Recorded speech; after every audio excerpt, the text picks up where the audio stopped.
নমস্কার, বুলবুলস রান্নাবাটিতে আপনাদের সকলের সাদর আমন্ত্রণ। আমি আজকে আপনাদের একটা কাঁঠালের এঁচোড়ের সবজি করে দেখাবো।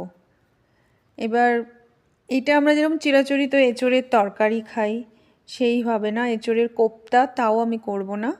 একটা আমি নতুন রেসিপি নিয়ে এসেছি যেটা খুবই সহজ, খেতেও খুবই সুস্বাদু।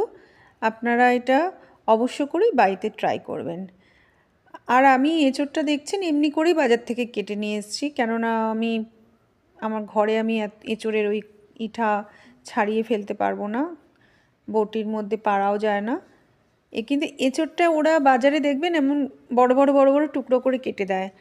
আমি আবার পুরো এঁচোড়টা ভালো করে, এই দেখুন ছোট ছোট যদিও দানাগুলো, তাও আমি সব দানার থেকে, দানার গায়ে দেখবেন একটা পাতলা একটা ইয়েলো কালারের একটা পর্দা থাকে, ওইটাকে কিন্তু ফেলে দিতে হয়। অনেক সময় ওইটা যদি, যেটা দেবেন কাঁঠালের, যখন কাঁঠালটা খাই আমরা, কাঁঠালের যে দানার ভেতরে দেবেন একটা ওপরের দিকে যেটা শক্তটা থাকে, ওইটা যখন কাঁচা অবস্থায় এত শক্ত থাকে না, তবুও এটা মুখের মধ্যে অনেক সময় যদি কাঁচা অবস্থায় আমরা রান্নাও করি, মুখের মধ্যে একটা কেমন হয়, লেগে গেলে অনেক সময় সেদ্ধ হয় না ওগুলো।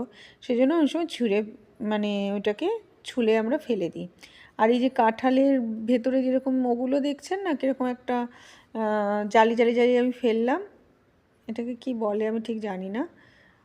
এই জিনিসগুলো আমরা খাই না, আমি সব কেটে কেটে ফেলে দিই।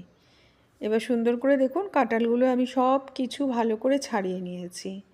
ছাড়িয়ে নিয়ে এই কাঁঠালটাকে আমি, এঁচোড়টাকে, সরি আমি কাঁঠালই বলে যাচ্ছি, মানে এঁচোড়টাকে আমি একটু সেদ্ধ করে নেব। আর আসলে আমাদের এখানে সবাই কাঁঠালের সবজি বলে, তো মানে মুখে কাঁঠালই চলে আসছে আমার। যাই হোক, এঁচোড়টাকে আমি ভালো করে সেদ্ধ করে নিয়ে, একটু হলুদ দিয়ে সেদ্ধ করবেন, তাহলে এঁচোড়ের কষটা চলে যাবে। সবসময় এমনিও এঁচোড় কেটে কী করবেন বলুন তো, নুন হলুদে চুবিয়ে রাখবেন। এই যেগুলো এই কষ জাতীয় জিনিস না, এঁচোড় বা মোচা এই ধরনের। আর ওর ভেতরে আমি দুটো আলুও দিয়ে দিলাম, ওটা সেদ্ধ করে নেব। এবার আমি একটা কড়াই নিয়ে নিয়েছি, কড়াইটা গরম হোক ততক্ষণে আমি পুরো এঁচোড়টা আমি নিইনি, হ্যাঁ অল্প একটু এঁচোড় নিয়েছি।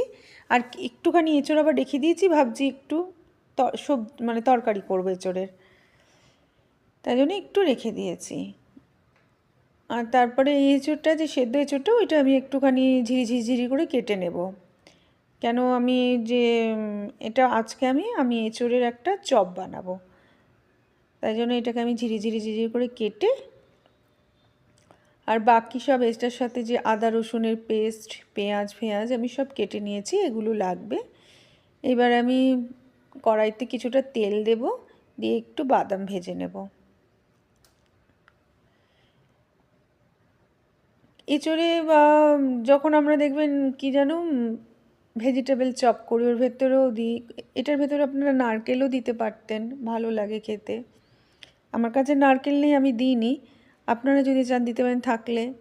কেন যে কোনো চপ খাওয়ার সময় যদি মুখে একটা ক্রাঞ্চিনেস হয় না, মানে এইসব, মানে মানে যেটা কি যেন বললাম আমি, মানে বাদাম বা নারকেল এগুলো যদি মুখে পড়ে না, খুব ভাল লাগে খেতে। আর আমি কি করেছি, আদা রসুন কাঁচা লঙ্কাটাকে পেস্ট করিনি, আমি একটুখানি ক্রাশ করে নিয়েছি বা থেতো করে নিয়েছি, হামানদিস্তায় থেতেও করে নিতে পারেন। তাহলে কি হবে, মানে মুখে পড়লে একটা ভালো লাগবে।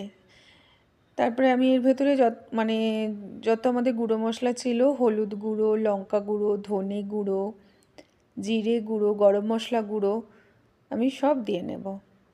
এবার দিয়ে ভালো করে এটাকে আমি কষিয়ে নেব তেলের মধ্যে।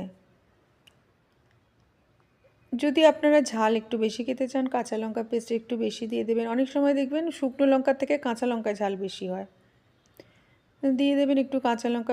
শুকনো লঙ্কার কালারই হয়, ঝাল হয় না।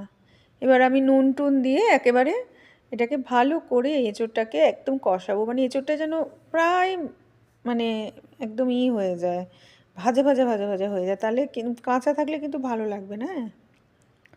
তারপরে আমি ওই বাদামটা যে ভেজেছিলাম, বাদামটাকে একটু থেতো করে নিচ্ছি হামানদিস্তায়, মানে একদম গুঁড়ো করবেন না, অল্প অল্প, যাতে মুখের মধ্যে অল্প গোটাও না পড়ে,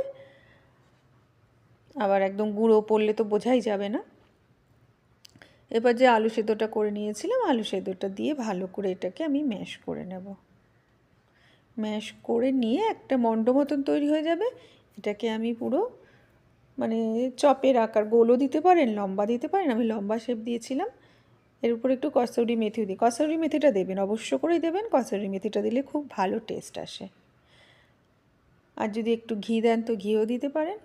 দেখুন আমি ভালো করে ওই যে গোল গোল করে, গোল দিইনি, আমি একটুখানি লম্বা ল্যাংচার মতো শেপ করে নিয়েছি। আর এইটার ভেতরে আমি করেছি কি, এইটা ময়দা আর কর্নফ্লাওয়ারের একটা ঘোল বানিয়ে নিয়েছি, আর একটু ব্রেড ক্যাম নিয়েছি। নিয়ে এবার আমি মানে এমনিভাবে যেমনিভাবে দেখাচ্ছি দেখুন, এমনিভাবেই করে নেবেন, হাতে করবেন না, তাহলে হাতে সব ব্রেড ক্রাম লেগে যাবে, এই হাতে জল লেগে যাবে, মানে ইটা লেগে যাবে, ঘোলটা লেগে যাবে, সে খুব তখন অসুস্থ, একা করা যায় না সেটা করলে।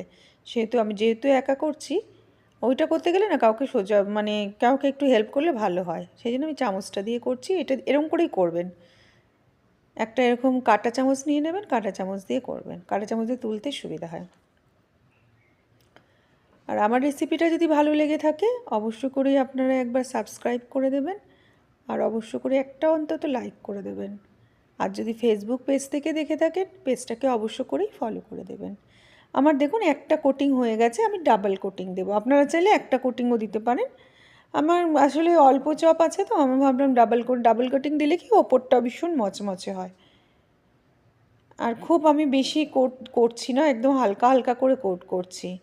আর সেই জন্য আমি কী করেছি বলুন তো, ঘোলটাকে খুব পাতলা নিয়েছি। আপনি যদি মোটা ঘোল করেন না, অনেক সময় মোটা ঘোল করলেও বেশি কোট হয়ে যায়, তাহলে একবারে হয়ে যাবে, আমি পাতলাই নিয়েছি। এবার ডাবল কোটিং করে দিলে খুব, যে কোনো চপ ডাবল কোটিং করলে না খুব সুন্দর খেতে হয়। আর এটা যদি আপনারা করেন না, যে সন্ধেবেলার দিকে খাবেন, এটা কি করবেন, সকালবেলায় আপনারা বানিয়ে রেখে দেবেন, দুপুরে মানে দুপুরের দিকে বানিয়ে রেখে দিলেন, রেখে ফ্রিজে রেখে দেবেন। এবার সন্ধেবেলায় যখন সবাই অফিস থেকে, বাচ্চারা স্কুল থেকে আসবে বা বাচ্চারা খেলে দিলে নিচের থেকে আসবে, তখন বানিয়ে ভেজে দেবেন, নিজেরাও খাবেন, খুব ভালো লাগবে। এইভাবে করেছেন দেখুন, আর হাতার মধ্যে কিচ্ছু লাগেনি, পরিষ্কার। এবার এই যে আমি এটা সকালেই বানিয়ে রেখে দিয়েছিলাম, এটা আমি ফ্রিজে ঢুকিয়ে রেখে দেবো। এবার আমি কড়াই চাপিয়ে দিয়েছি, সন্ধ্যেবেলা এবার সবাই ভাবছি ভেজেই নিই। এবার কড়াই চাপিয়ে রেখে দিয়েছি, কড়াই তেল দিলাম, খুব তেল গরম হয়নি, আস্তে আস্তে এগুলোকে ছেড়ে দেবেন, কিন্তু ছাড়বেন যখন খুবই আস্তে ছাড়বেন, খুব হুড়োহুড়ি করে ছাড়বেন না, তেল যাতে গায়ে ছিটে না আসে।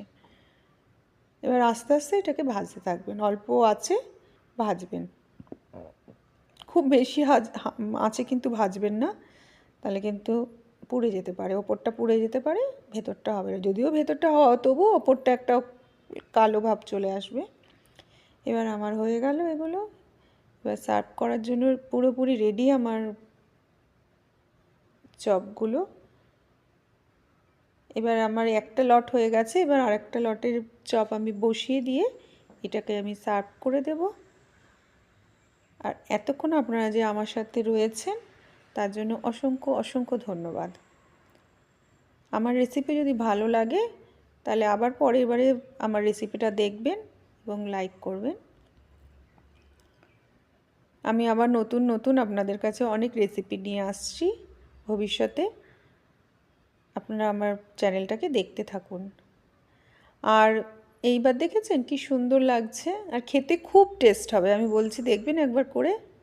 একটু পেঁয়াজ আর একটু আমি সস নিয়ে নিয়েছি। চলুন, ধন্যবাদ।